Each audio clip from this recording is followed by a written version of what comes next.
coming home. Oh, oh,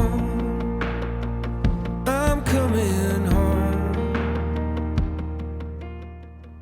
大家好，我是慢工出细活的何 C。今天呢，我们来做一个番茄牛肉煲，能喝汤，能吃肉，还要健康的碳水化合物土豆、胡萝卜。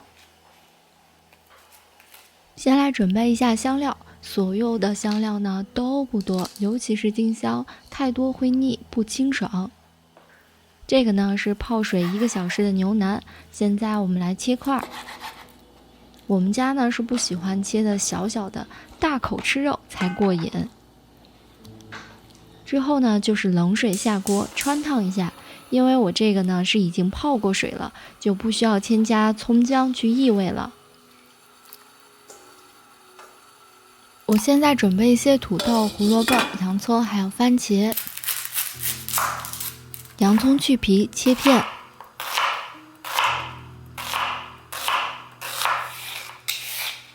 胡萝卜去皮切滚刀块，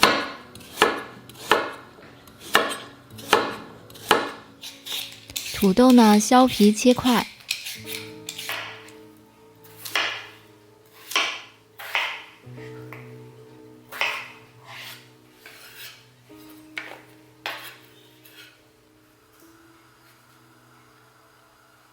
番茄去蒂切月牙块，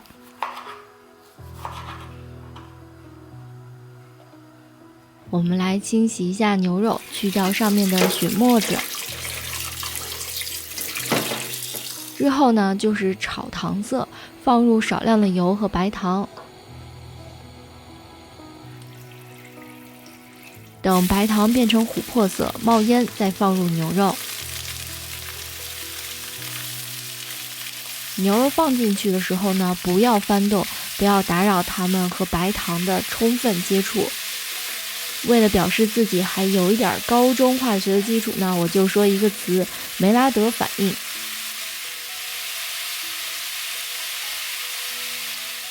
差不多的时候呢，我们再翻面。这个时候呢，我会再拿一个铁锅，倒一点点的油，千万别多，因为我说过这个可以喝汤，谁都不喜欢喝油乎乎的汤。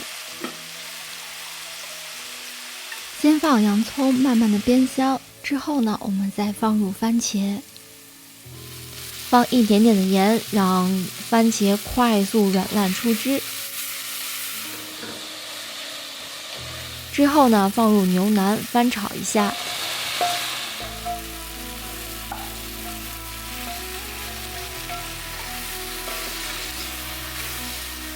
倒入之前准备的香料，倒入高汤就更好了，但是谁家没事准备高汤呢？所以呢，今天还是用清水，多倒点。放一点番茄酱，用最小火慢煮1个小时。我一般呢会盛出一些汤水，为什么呢？因为我家特别爱喝这个番茄汤，汤汁呢也是浓郁，有番茄和牛肉的香味在一起交融。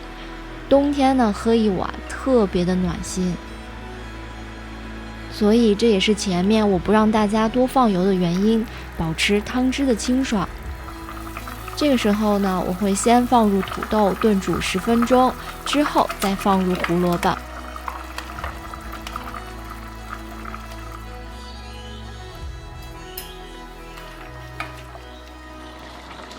期间呢，还需要补一下盐和蚝油。这道菜呢，我并没有放很多的调料，单纯的让香料和番茄给予这道菜一层一层的复合味道。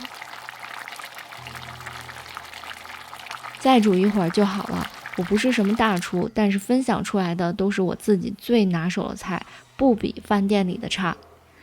朋友来家里做客呢，也是我最喜欢拿这道菜出来显摆的。我是何 C， 如果我的视频让你会心一笑，请点赞或是关注我，我们下个视频再见。